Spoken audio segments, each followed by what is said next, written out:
Okay, welcome back. We're on page 350, now talking about the detection methods. And so basically there's three techniques: signature-based, anomaly detection, and then what's called stateful.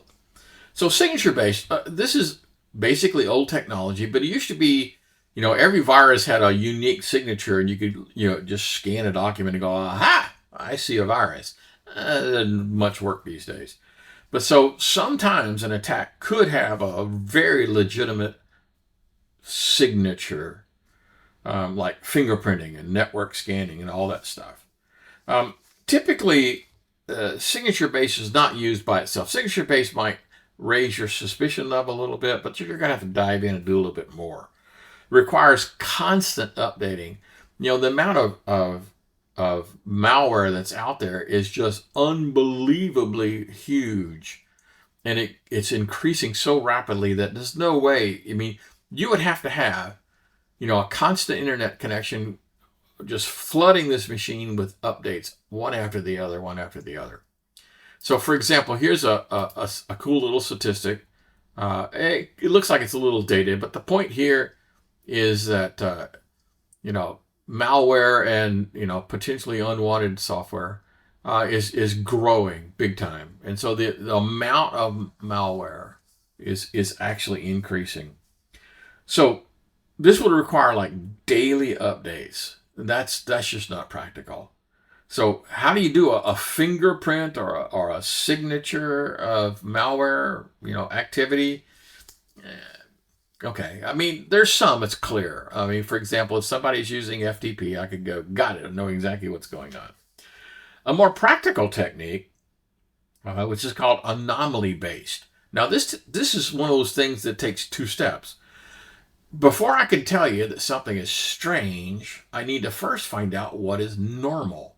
For example, I routinely use my credit card for things under $300 or $400. Okay, and I do it maybe, I don't know, every 3 days.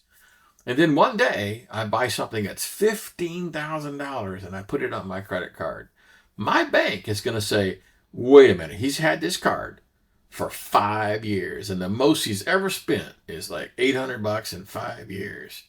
Something is up. So you have to know what's normal before you can say, aha, this spike is abnormal. So it's called like a training period.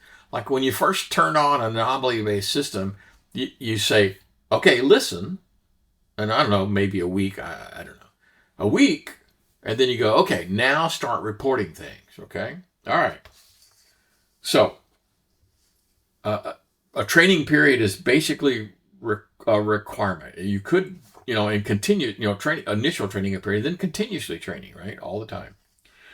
So this could use other things, including network parameters, but it could be something as simple as, CPU usage or RAM usage. I remember that a story where this guy had a router, and he was like, his office was in the server room. Not a good idea, by the way. And whenever the fan would kick in on the router, get really loud, he'd go, oh, something's up. So basically they had an IDS based upon the temperature of the router. Isn't that crazy as heck? Here's what the normal temperature would be, and now it's higher. We don't know why.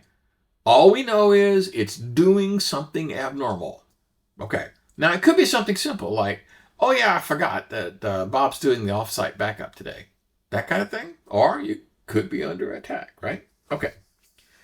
So static profiles are set once, like during the training. And then you have dynamic profiles like that float, like on the averages. That would probably make sense. For example, in the bank scenario I just talked about. The bank has been looking at all my stuff knowing, okay, maybe he's going up, and instead of being $300, now it's like $500. But he's following a trend, and it all makes sense. So if we see a spike, we're gonna be excited. Now this is good for 0 day, because of a 0-day attack, it doesn't matter if there's a fix for this thing, right? It says this ain't right. Something odd is going on. I'm gonna stop it. What it is doesn't matter. Okay. All right. And then the third one's called stateful protocol analysis. Remember the stateful packet inspection? Okay. So it basically does the same thing. It says, I know what normal packets look like, and therefore, I know how HTTP is supposed to work, or FTP is supposed to work, or SNMP is supposed to work. And so I can do signatures on those things and know exactly how they're supposed to work. And then if something is not working, well, then I can detect that. And so these are not quite as time sensitive as the ones hunting for viruses, because you're just looking at packets. And, the number of protocols that get introduced every year are like zero, right? I mean, very, very rare do we get, new protocols. Okay, log file monitors. So let's just say, for example, you've got 5 servers, and each one of them has, Windows servers, and they all have log files. Well, you could come in every morning and sit down and go to server 1 and look at the logs and see if there's anything funky going on, and go to server 2 and et cetera, et cetera, et cetera, right? That's probably not a good idea. What if you had a log monitoring system that would look at them all, and then just basically send you an alert on the things that you told it were abnormal? Okay, this is not quite anomaly detection in a broader sense, because you're probably subscribing to, a higher level alert for an error alert or something like that. So you could have a log file hunt for patterns and signatures inside the log file. In other words, this guy, whoever it is doing a connect and a disconnect, and then a connect and a disconnect, and a connect and a disconnect. It's a pattern of things going on. So it's a pretty cool system, because your human brain, when you look at that, you go, yeah, I don't see anything going on. No big deal, right? But the system could do this. So log file monitoring. And later on in the next chapter, we're going to talk about, event management, where you centralize all this in a database, and, you have all these AI tools that look at it and tell you what's going on. Okay. Anyway, it's called Security Information and Event Management, SIEM. And so this is kind of sort of what this thing looks like. I have, event log data coming from, devices and databases and operating systems, some sort of contextual data, like my asset inventory, all the things, all the PCs, etc. And all the stuff is chewed up. You run queries against it, and then it spits out either an alert or a report. So this is actually pretty cool. This is a very modern kind of a thing. So basically it's a souped up, it's event log management. So aggregation of events, correlation between events. It'd be difficult to tell. Oh, wait, I have an event over here on server A. At the exact same time, something funky is going over here on server B. Exact same time. You would, if you looked at server A by itself and went, okay, and then you stop and you looked at server B, you'd never catch that there was some sort of a correlation. Real time, right? Flexible and timely reaction, incident response, spit it out. User monitoring, you could find out if somebody's, abusing the system. Threat intelligence to find out what's going on.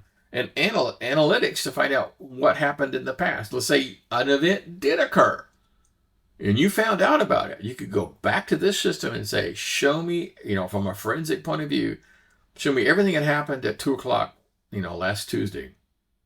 Cool stuff.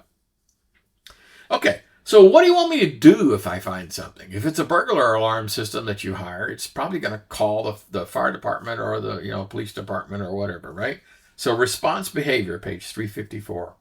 So you could configure these things just to collect data.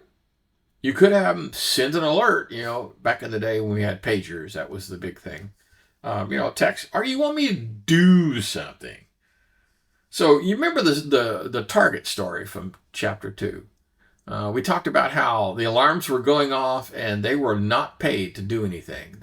Their contract basically said, you may not take any action. All you can do is alert. And that's what they did. So they had a company that was monitoring the system, sending them alerts saying, hey, you're under attack. Oops, they got in. Oops, they're collecting data. Oops, they're transmitting the data. And of course, nobody was listening. Okay, so let's talk about the options that are available to you that this guy could do. An audible or visual alarm, not for the hacker, but, for the administrator. Somebody sends you an alert, right? On your phone. Maybe you get so dang many text messages that's not going to work. So maybe you need a work phone that has nobody calling you on the work phone. It's just that. Or go back to the old pager system. If I'm carrying an emergency pager and I get a little alert, and I can look at it and go, ooh, dang, I need to go call in. An SMTP trap, that don't get confused. We're not talking about trapping anything. These are what's called management alerts. Simple network management protocol. You can have these things installed on network devices or servers, and they can collect data. Email, you can send an email to a group, saying, hey, look at this. Phone or text to a group. Yeah, makes sense. Increase logging levels. So something's going on. I'm not sure what. So I'm going to increase the detail of the stuff the logs that I am collecting. I could take offensive action. Oops. The perfect one is denial of service. Okay, that's a classic example. I detect a denial of service. I'm just going to drop that connection. Boom. I'm going to blacklist you in the firewall so you can't come back. Now, here's the thing. You yourself are not like an investigator. You don't really have the authority to launch some sort of a reverse lookup and, check somebody out, going after the attacker. That's not what this is all about. That could get you some legal issues. You could launch a program. So I detect something funky, so I'm going to fire up this other piece of software that does something, a special sensor that normally isn't running because it degrades performance, but under an attack, I do want that. So, that kind of thing. You could reconfigure a firewall, basically block an IP range, a port number, those kinds of things. Or in extreme, you could have it. So, look, we're under attack, and let's just drop the internet completely. I mean, yes, it'll be detrimental to business, but on the other hand, no one's going to be stealing stuff from us. Terminate the session. So, a TCP IP has a session. I could just drop the session. Or terminate the entire connection, like through the network switch or through the firewall, just drop that guy. Okay, so reporting and archiving, that kind of makes sense. I need a management-ready, I didn't mean to do that, a management-ready version of the data. I can't give them everything. That's way too much. I need a management-ready, thinned down, color-coded, that kind of stuff. So yes, these things can produce reports that are geared towards the administrators, security professionals, and generate another report that's strictly for boardroom people. And then fail-safe on page 356. So what does fail-safe mean? Okay. So a classic example of a fail-safe is if the power was to go out. Let's say you have electric locks, okay, in your building. So, you use a little key fob or a credit card looking guy. You hold it up to the sensor like you do in a hotel and it goes click. Okay. So if the power went out and those things were not available anymore, what happens? Does it lock or unlock? Well, it's going to lock. In other words, it's not going to let you in because the power went out. By the way, in a hotel room, you can always get out the door. You just can't get in the door. And those things are typically run on batteries, so don't take my analogy too seriously. But what I'm getting at is when it fails, it should fail in the most safe scenario. Like if your firewall fails, then drop all packets. Don't do the reverse. Well, my firewall failed. I'm just going to allow all the traffic through. Oh, man, don't ever do that. And there's another concept called a dead man switch. In other words, for a system to be up and running, it has to phone home or look at the date and time to see if it's still valid. I do this, for example, when I'm doing my malware class, the 4341 guy, I give malware to the students, but I put a dead man switch on it so that at the end of the semester, the malware won't run. Okay, that kind of stuff. So kind of like that, when you turn something on, you could have an expiration date for this thing going on.